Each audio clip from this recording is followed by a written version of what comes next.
Hey guys, we've talked about a lot of different artists so far, and they have all been men, but I want you to know about artists who are women too. So today we're going to talk about Georgia O'Keeffe. So I'm going to read you this book about Georgia, just like the state we live in. All right. Georgia O'Keeffe was born on her family's large Wisconsin farm in 1887. She would grow up to become one of America's most famous painters. Her clear, bright paintings show the beauty she found in the simple, natural things around her. There's Georgia.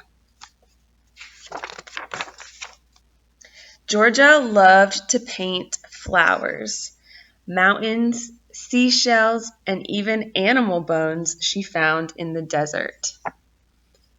It's Petunia, and this one is called Cow's Skull with Calico Roses. Even though Georgia was interested in all kinds of natural things, she hardly ever painted pictures of people or animals. This one is called Sky Above Clouds.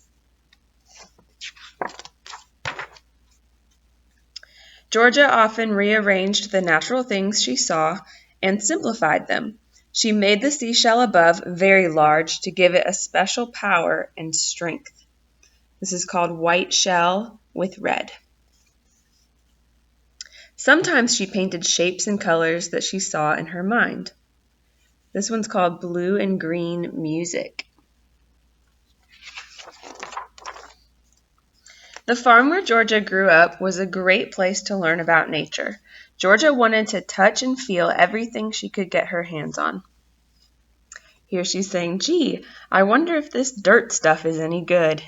It's great. We love it. I prefer honey. Lettuce and carrots are pretty good too. If you like dirt, you'll love grass." Georgia remembered that when she was very little, she put dirt in her mouth just to see what it tasted like. Georgia's mother thought art was very important and made sure Georgia and her sisters had art lessons while they were growing up.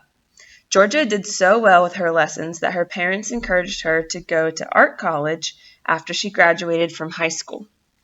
Georgia studied at different art schools and colleges all over the country.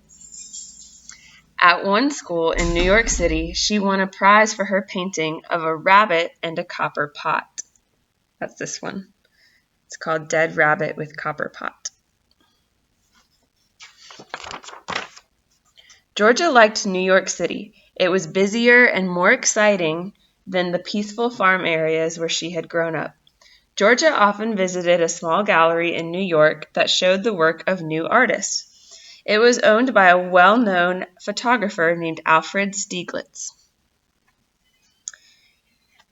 Remember, these are not just blobs of color and scratchy lines. These are great blobs of color and scratchy lines. I'll have to think about this for a while.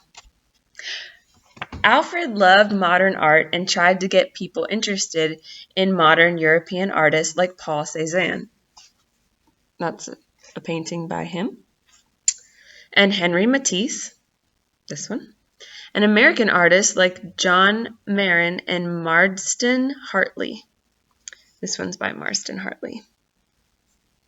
Georgia didn't know it at the time, but in a few years, Alfred would help get people interested in her paintings too. After finishing school, Georgia decided to teach art for a while and traveled to Texas to take a job there. She found it an exciting place to be. Georgia loved the clear skies and the hot, bright sun. She felt the energy and power of the dust storms and the heat lightning she saw at night. Now this is what I call beautiful. She must be from out of town. Yep. Georgia started to show the excitement she felt about Texas in her paintings. Soon her work looked different from the work of any other artist. During this time, Alfred Stieglitz became very interested in Georgia O'Keeffe. That's her name. He remembered her from her visits to his gallery and had seen some of her newest works of art. Alfred thought Georgia could become one of the best American artists ever. Alfred wrote a letter to Georgia and asked her to come back to New York. He told her He told her he could raise enough money so she wouldn't have to work and could spend all of her time painting. He also offered to show her artwork in his gallery. Georgia found it hard to leave the beauty of Texas, but decided Alfred's offer was too good to miss out on. After she arrived in New York, Georgia began painting bold shapes and designs, covering her canvases with bright color. Soon her work changed, and she began painting the beautiful flowers that helped to make her famous.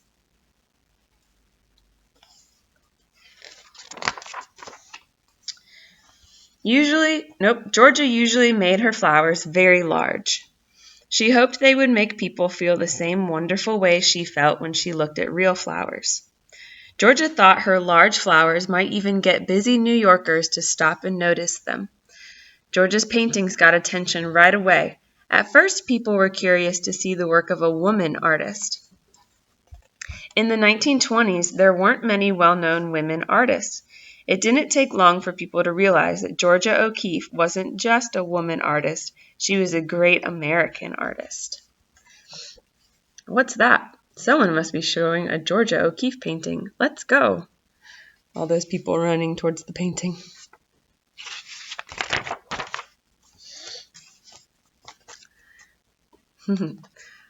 Even though Georgia needed money to live, she felt funny about selling her art. Georgia worked hard on her paintings and felt so close to them that she hated to see them leave the gallery. They were almost like her children. Now be a good painting, behave yourself, don't forget to write, and remember, Mommy loves you. In between painting and showing her work, Georgia agreed to model for Alfred Stieglitz. Alfred thought Georgia was very beautiful and took many famous photographs of her. So that's one of his photographs of Georgia O'Keeffe.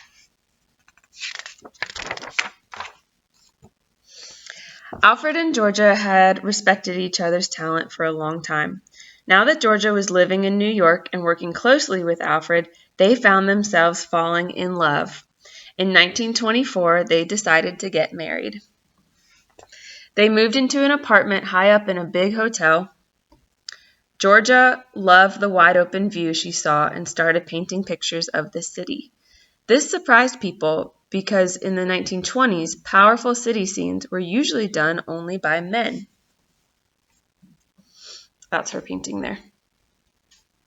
New York Night. Several years later, Georgia was invited out west to visit some friends in New Mexico. She thought the desert and clear blue skies there were even more exciting than the scenery in Texas. Georgia began painting the animal bones, desert flowers, and sun-baked adobe churches she found there. Georgia especially loved the mountains in New Mexico. They seemed almost alive to her. In some paintings, you might get the feeling that Georgia's mountains could get up and move around. Here comes that artist person again. Oh no, I haven't even had a chance to put my makeup on. It's my mountain voice. Georgia spent most of the rest of her life painting in New Mexico. Alfred agreed it was the best place for her to be in order to make her paintings as good as possible. Georgia only traveled back to New York for a few months every year to be with Alfred and show her work. Years later, after Alfred died, Georgia moved to New Mexico for good.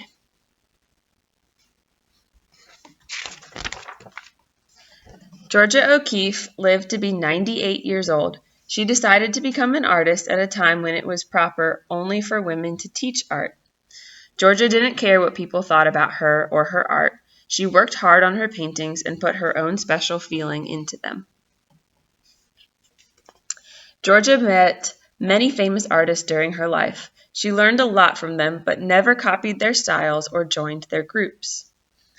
Because of this, Georgia O'Keeffe's paintings are very original. She often found beauty in things that most people would ignore or never even notice, and she was able to show that beauty in her paintings.